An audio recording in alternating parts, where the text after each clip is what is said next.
What's up, True Crime World? You're here with Luminol on the Wall, and I'm your host, Bevy. And I'm your host, Becky. Last week, we talked about 12-year-old Ashley, who had started an online relationship with 16-year-old Jack Sepple. When she turned 19, she decided to move to the UK to be with Jack. But once she arrived, the mental and physical abuse started almost immediately. This would lead to a phone call that is every parent's worst nightmare. This is part 2 of the Ashley Wadsworth case. Listeners' discretion is advised.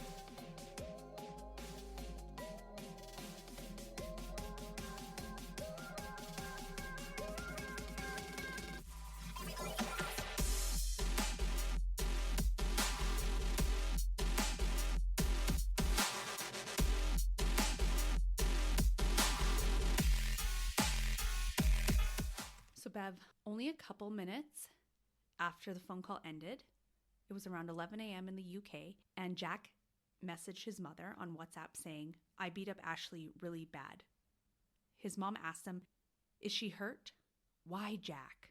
14 minutes later, he messages back saying Ashley thinks she broke her arm.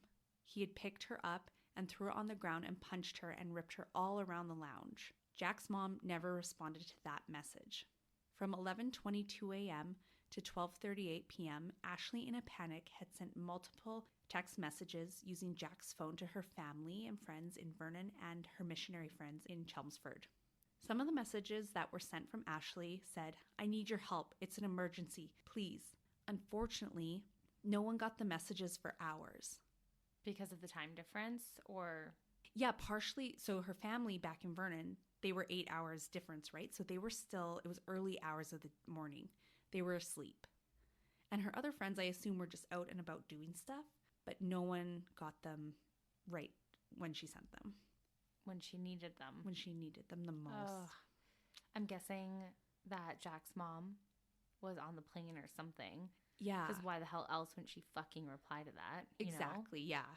And then Bev, between 12:38 and 12:45, just minutes after her last message, Jack, in a rage, strangled Ashley.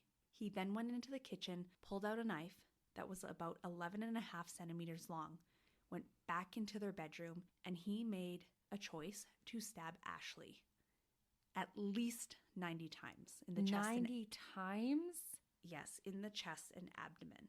Holy shit. So 90 times. that is just so much rage. She was going to leave him and he was not having any of it. No, he's like, there is only one choice. Holy crap. Mm-hmm.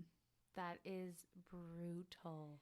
And he did it within a really short amount of time. Like, he didn't take his time. It was just like, do it as fast as possible. So she didn't have much chance. Bev, when Ashley's friends started receiving the messages, they obviously knew something was seriously wrong. They tried multiple times to get in touch with her, to no avail. Ashley's family called her church friends to go and check on her. They had hoped that they could help her get to a safe place. However, when they showed up to the residence, there was no answer. So all they could do was call the police and leave. While back in Vernon, Ashley's friend Tiana noticed that there was activity on her Facebook account. This was the account that she had messaged her friend from, asking for help. However, she noticed it was just Jack, letting them know that Ashley had only been in contact with them because she wanted help finding a COVID testing site and no longer needed their assistance. So he was just lying, trying to cover his ass. So stupid. Like, why would she get that distressed over a COVID test? Like, yeah, she wouldn't. Get bent, buddy. And she's getting the COVID test so she can leave you because you're psycho. Not that her friend would technically know that, but still, when you think of it, you're like, she was distressed because you were beating up on her, but also your reasoning for why she was distressed is because she was trying to leave you because you're a psycho. Yeah. Like, damn. What a dickhead. What a dickhead. So when Tiana realized it was Jack, she kept trying to speak more with him, but he ultimately ignored her. Later that day, Jack changed his Facebook picture to a photo of Ashley and himself at Gatwick from months earlier, and he captioned it, "Forever Mine." Oh, no. He didn't. Yes, he did. Who At does least that? in his memory. Like, that's sick. Ugh. That's so sad. That shows you his frame of mind and, like, what he was truly thinking when he killed her. Like, if I can't have you, no one will. You will be mine forever. Like, that's so chilling. I could imagine how her family felt seeing that. They'd be like, what? Because at that point, when he did that, they did not know she was dead. Right. So could you imagine just being like, what the fuck? Well, knowing what he's doing, knowing that, you know, she has been messaging them for help and all of that, and then seeing that post, the writing's on the wall. Like, you would have to know that something has gone wrong. At that point, at least you would think, you'd probably get the spidey sense and a feeling in your gut that something went terribly wrong. Yeah.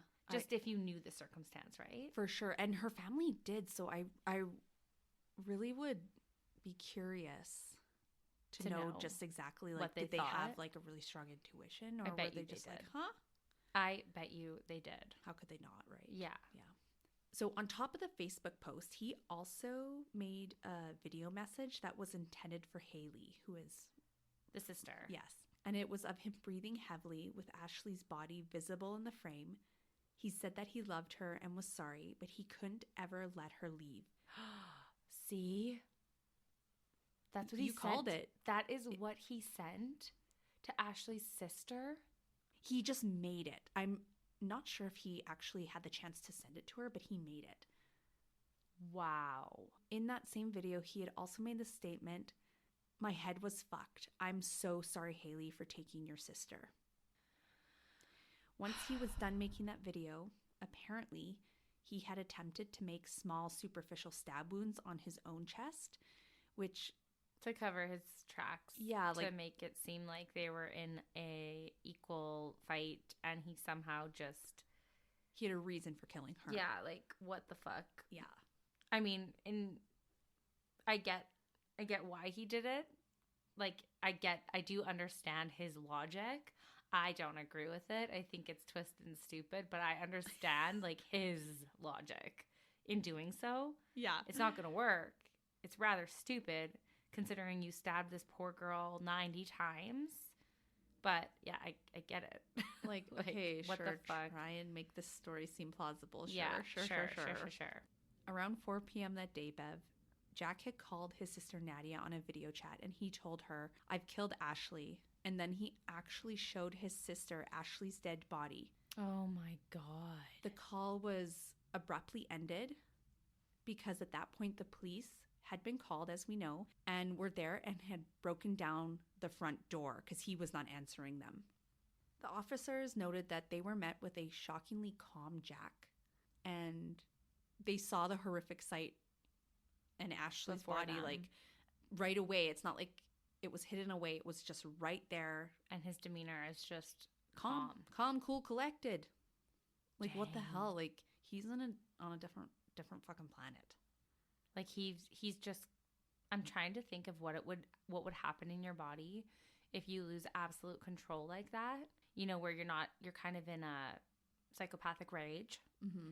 And then after it's all said and done, I wonder what happens physiologically to kind of make that person feel calm after the fact. Like, is it just that you've had this huge outburst of, like, well, emotion and intense behavior and feelings that your body just kind of, like, goes numb a bit and just kind of, like, you know? Like, I just wonder if it's, like, this huge release and then there's calmness inside your body. Right. I just, physiologically, I really wonder why he was so fucking calm. If there's a reason or an explanation for it, you know? Oh, yeah, because, like, you would think if I, even, let's say, in defense, killed someone or was in a goddamn blind rage and killed someone, I would think I would have so much adrenaline. I would be panicking. I would be all over the place. Although, I wonder if it, like, tires your body out to be in that state, though. I bet it does. Like, how, like... Have you ever, like, gotten really angry and just, like, screamed and gotten so pissed, and then after it's like...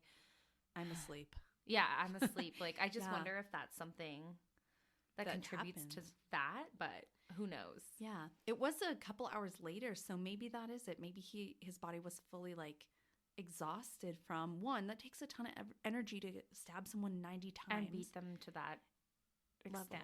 Yeah. So was it just Maybe was he's in exhausted shock. or shock? I don't know.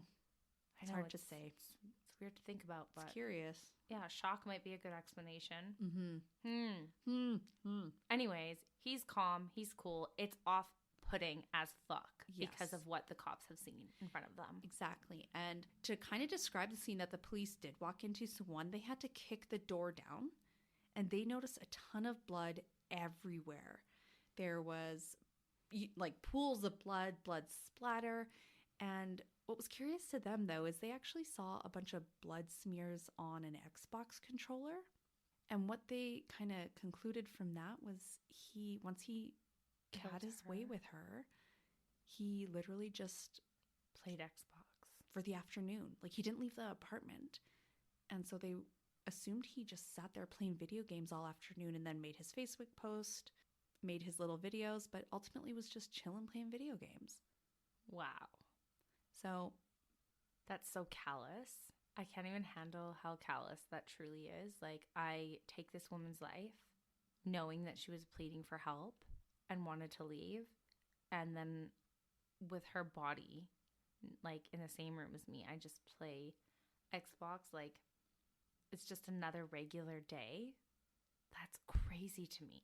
I know. I could never imagine, like, honestly, if I put myself in his shoes, I would be freaking the hell out. I would be trying to like get rid of her body. Like, I would be trying to cover it up, but he's just like, no, let's just like light up a doobie, play some Call of Duty. Just like the weirdest thing ever. Yeah. So obviously the police have enough to take him into custody and they bring him to prison. Good. While there, he actually wrote a very chaotic statement on a list of the prison's faculty rules.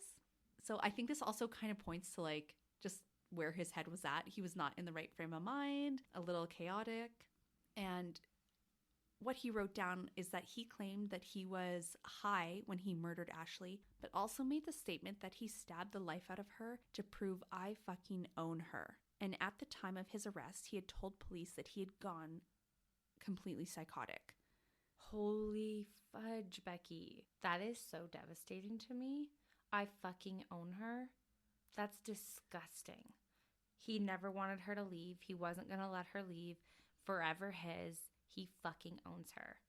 Like, if you ever are curious about what an abuser truly thinks, we own I them. fucking own them. Like, yeah. That's disgusting. So terrible. It's just so sucky that her family was unaware, because she kept it from them, just how bad it had gotten. Because obviously we know the risk of leaving is high, but if they had been able to get to her earlier, maybe there could have been a better outcome. Unfortunately, it's just so sad that she got wrapped up with this freaking guy.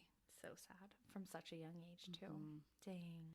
So as we know, Jack claimed that he was high when he committed this murder, but toxicology tests were performed on him, and the only thing they found in his system was cannabis and a therapeutic dose of his anti-anxiety medication. Yeah, he's full of shit.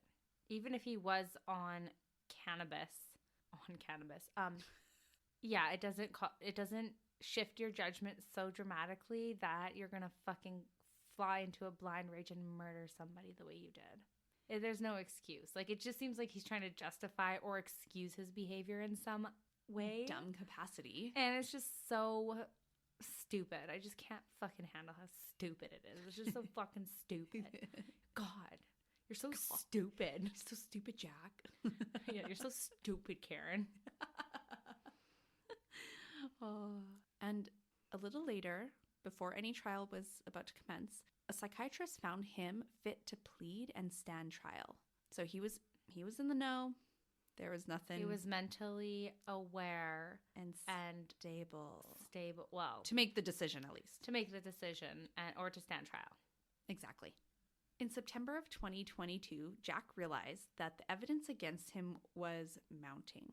The police found that video recording of him and his confession. So at that point, kind of nail in the coffin, he knew it was over for him. He pled guilty. Good. His sentencing was scheduled for October of the same year. And in the sentencing hearing, Jack's violent past was brought up to ensure that he got the most appropriate sentence possible. Yeah, like this was a pattern of his behavior. It's not just a one-off like incident that's abnormal for him. No, he has been like this. Jealous, he's possessive, he thinks he owns her, and ultimately he tried to keep her forever in his twisted mind, and he needs to be held accountable. And the chance to the max. If he didn't go to jail for a long time, which he does. Good. But if he didn't, for some strange reason, the next woman he gets his grasps on, it's going to be the same. Their risk is just as high. And not only was it just like dangerous for Ashley, there was multiple women that probably could testify of this behavior being just like part of him, because like he held women captive. Like, well, exactly. And you know what, Bev? In the sentencing trial, that's exactly what happened. They got as many people to share their experience with Jack as they could. And his track record, Bev, it goes all the way back to when he was 15 years old. Before he met her. Yes. Just before he met Ashley is when he kind of started becoming more delinquent. In what capacity? Well, he had met a girl online, and he ended up taking naked photos of her without her permission. Ooh. And when she wanted to break up with him, he hacked into her Facebook account, posting the images for all of her friends and family to see. And this was the first restraining order that he had filed against him. Holy crap. At 15 years old. And he's like, you're going to break up with me? I'm going to humiliate the shit out of you. Oh my God, I can't handle. What a bad child. Yeah, he's fucked up from a young age. Yeah. He's obviously like, the second he has interactions with the women, they're bad. You know what I mean? Yeah. Like, before that, who knows? Like, when you're 14, do you have really many chances to even have a relationship or anything with a woman? Maybe not. But as soon as he has the opportunity to, he shows what he's capable of and where his brain's at. Yeah, exactly. So on top of getting a restraining order, Bev, he broke those terms multiple times. And how he did this was kind of similar what he did to Ashley. He created new Instagram accounts and requested friendships and tried to get back into her life. That same year, he had ended up getting in a huge fight with his mom and had pushed her into the floor and tore a door right off the hinges. What? Yeah. So he's like this with his own mother. Yeah. So he obviously has some freaking issues. It's not just like the women he dates. So he's an asshole to his mom. So he's an asshole to his mom, Bev. And as the year goes on, he is continuously trying to get a hold of that first girl that he took those photos of. So he breaches that restraining order over and over and over again. So it just keeps going. He doesn't let up. Wow. So he's trying to get in contact with this girl. He can't. Then he meets Ashley and, well, found someone new. Another victim, shall I say? Yes, you shall, because she was a victim. So although he had already met Ashley, Bev, he was still harassing this girl. And I kid you not, as the day her restraining order expired, it was 6 minutes before he contacted her again. 6 minutes. 6. So he's like counting down. Yeah. Until this restraining order is done. Exactly. And she obviously, you know, she's had a whirlwind of a time with this fucking guy. Not a good whirlwind. No, a terrible time. Oh, that's spanned over a fucking year. Yeah. So she gives him like the coldest shoulder, as she should. And I would hope anyone would do that. Yeah. And he, just like Ashley again, bombarded all her friends. And like now he's free to do whatever, say whatever. He wants her back. He messaged person after person, just trying to get her back. And get in contact with her, hey? And one of the messages he had sent her said, please reply. You are never going to get rid of me. Even if I have to go to prison over you, I'll see you soon, and I will turn up wherever you live. And for that statement, he was given a suspended detention sentence. And for those who aren't sure what that is, it actually is a way for them to still convict him of this crime, but keep him out of jail so that he can go on and still go to school as a minor or work a job and still be an active part of society. But there are conditions put upon him, and if he breaches those conditions, whatever they may be, in like a probationary period, then he will go to jail. Which is an interesting concept to even consider, because two of the main reasons that they do this is to stop like overcrowding the jail system for like low level offenses, and then also to help with recidivism, which is a convict's susceptibility to reoffend. So once they go in the jail system, come out, they reoffend, they go back in. And if you can keep a young minor who has a low level offense right now out of the jail system so that they don't continue to reoffend and go from prison to society to prison to society, then like that's good ultimately, right? For sure. And it keeps them away from other criminals. So they And like the culture of jail. Exactly. So they're able to stay out of that mindset and maybe progress forward on a more straight and narrow path.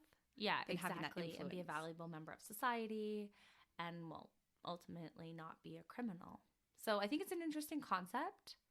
It makes sense actually for low-level criminals starting out, right? Yeah. However, Bev, we know that it does not set him on a narrow and straight pathway. Right. He might have not had like any reoffenses in his probationary period, so ultimately they think it would work. But he was working on Ashley for 6 years prior to all this, 7 years prior to all this. So unfortunately, didn't fucking work for this case. So we know from this point on, Jack just becomes more aggressive and violent. And at that point, he actually started harming himself in that time frame. And the courts had also taken it upon themselves to order another restraining order against Jack on behalf of his mother. She didn't do it, but the courts implemented it themselves. After he threw her down and tore the door off its hinges, basically? Exactly. Damn. So moving forward, he continued to breach restraining orders through online contact with previous victims still, his mom, and because of that, he ended up spending time in jail. Right. Okay. So he did end up going to jail. Wow. It caught up with him, you know? Yeah, he reoffended. Yep. So the suspended sentence Didn't do shit. Exactly. And then jumping forward to March 2020, he had met another woman on Facebook and they had started dating. And when she didn't want to date him anymore because of his jealousy, he got really pissed and tried to choke her with his bare hands, and he ended up locking her inside his house. Is this the girl that called Ashley? I don't know which girl called Ashley. Ugh. Just one of them had. However, he had done this on multiple occasions, it turns out, Bev. So maybe it was her, maybe it was another one. And it's so sad because at 2020 is right around the time Ashley's like gearing up to come visit him and like live with him. Like that's fucking insane. Exactly. So fortunately, this girl was able to escape, but he still tried to overwhelm her with messages and phone calls, and she didn't actually choose to press any charges against him. She's like, as long as you stay the fuck away from me and I can just ignore your ass, I'm good. Exactly. She's like, I don't want none of this. Shit. Like, I want to be the fuck away from you. But again, he choked her, which is again what he did with Ashley. So he's showing a pattern of abusive tendencies in multiple different situations. So when it comes to his court hearing and his trial, they're looking at this like, there's a pattern. There's a pattern, and like he will reoffend. Dates back to when you were fucking 14. Exactly. So I'm sure when they're thinking of how long they're going to sentence him for, they're taking all of that into consideration. Exactly. And now, fortunately, they were also able to bring up another example of another woman that he kept imprisoned. And this case was actually brought to trial. When? Before Ashley moved there. What? Yeah, it was brought to trial. However, the victim got a little cold-footed and didn't want to attend the trial, and therefore there wasn't much other evidence of what happened. God. There was a restraining order filed, but he wasn't convicted of that. What I really want to say about all of that is I understand why she was fearful to stand trial, but I hope that this is a good reminder to women who do are contemplating testifying or telling their story in court about an abusive person. I hope that they can maybe think about future women that could be in their position and to just try and have the courage to do it despite how scary it might be, because it really could save somebody's life. It truly could. So someone else that had testified was an ex-girlfriend who shared her experience, and showed a photo that Jack had sent her around 2018 in which he was holding a knife against his own throat with blood dripping from a cut on his neck that he had made. Although the cut was actually really shallow, the picture itself was concerning, and he had let it be known to that girlfriend that he wondered what it would be like to kill someone. So he's threatening her. Exactly. And emotionally manipulating her at the same time. Mm-hmm. Like fucking twisted, right? Yeah. And on top of that, he was very violent towards her, and they ultimately ended that relationship. There's also lots of testimony to show that even as a young child, although he had lots of love in his heart, and he could be so kind and charming, that even as a young child, he was quick to snap and would become enraged and quite violent as a young man. He was also just so unpredictable when he was little. Even if he got beaten in a video game, he at one point had ran to a kitchen and began slicing his own wrists, and his mother had to wrestle a knife away from him. Because he got beaten in a video game. Yeah, like he was so upset with that, and just obviously as a young boy did not know how to regulate that emotion or how to deal with it. Not only was he intimidating to his friends and family, but teachers also felt that he would intimidate them to get what he wanted. So it's partially a learned behavior, right? Mm-hmm. It makes me think of kids that I work with, because again, like one of the goals that I have in working with these kids is teaching them coping skills, you know, when they feel emotionally dysregulated and when they resort to violence. Hopefully that they can, instead of resorting to that they can find satisfaction in like calming their nervous system in healthy and adaptive ways, such as breathing, you know, taking a break, or, you know, just doing a multitude of different things that could help them. And you just really think that like these kids too also threaten and intimidate to get what they want. And when they're young, it is so much easier to be able to handle that, you know, and to be able to manage that, and to be able to teach them different ways of getting what they want from you or from an adult. But if that goes on too long and they get away with it numerous amounts of time, like they learn this is what works for me and it gets me what I want all the time, so that's what I'm going to keep doing.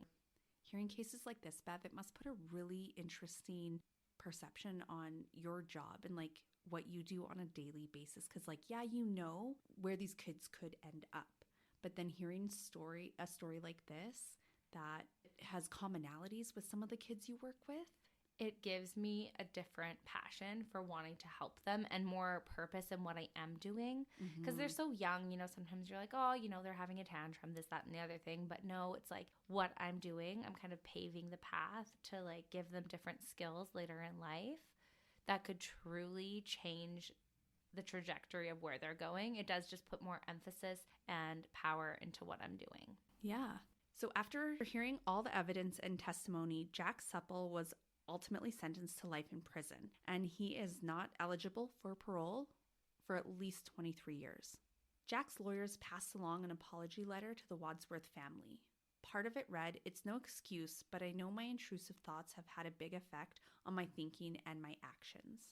I think that's kind of, it's okay, cool, an apology, but like it's kind of a lame one, you know. It wasn't, I think, all that heartfelt, but whatever. Yeah.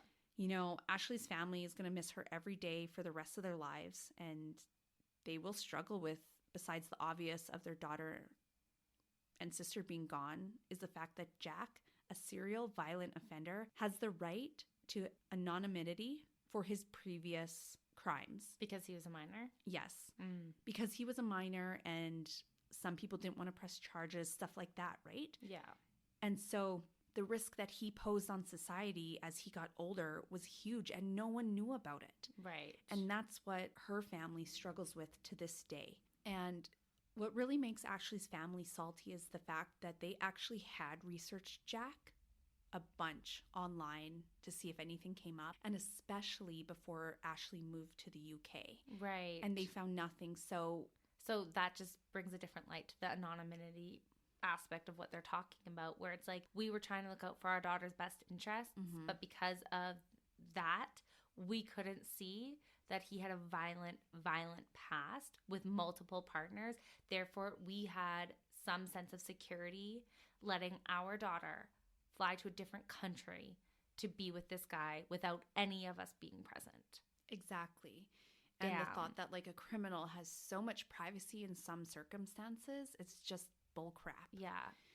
So before the family had flown to the UK for the sentencing hearing, they had actually bonded a ton with Jack's mother. They're both grieving a loss in different ways, and they really connected over this. However, that changed once the sentencing hearing happened, because at that point, so they're salty that they couldn't get that information online. Right. But now they're pissed because she knew how terrible her son was.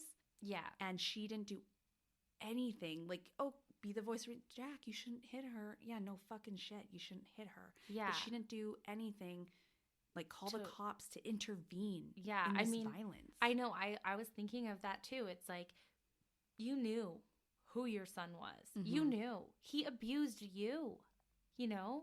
Exactly. Like, you knew. And this first sign that he literally confided in you, that he was showing the exact same pattern towards Ashley, you did nothing. He told you he hit her. Like, you knew where this was going. You knew he choked a girl. Like, you knew you could have done something, and you didn't. So it's like, yeah, sure, we're grieving this loss. We're connecting on that level and la-di-da.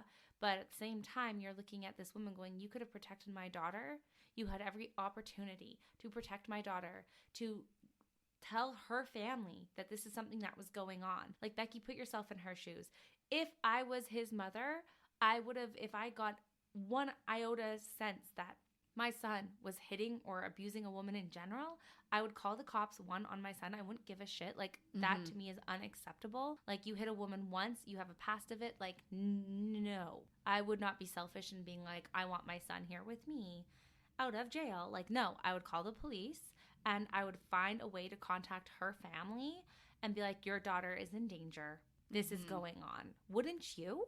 Oh, absolutely. Like, what the fuck? And I think kind of the disturbing part of that is that the morning that Ashley died, Jack messaged his mother and said, I beat her up real bad. And whether she was at the airport or whatever the case may be, she didn't call the cops. And can you imagine if she had and been like, listen, I'm really worried about my son. I think he's going to harm himself or his girlfriend. Yeah. Well, he's already harmed her. He messaged me saying, I beat the crap out of her. Yeah. Can someone please go over and do a welfare check? I'm not saying that it necessarily would have saved her life, because the time frame was the window was so small. Yeah.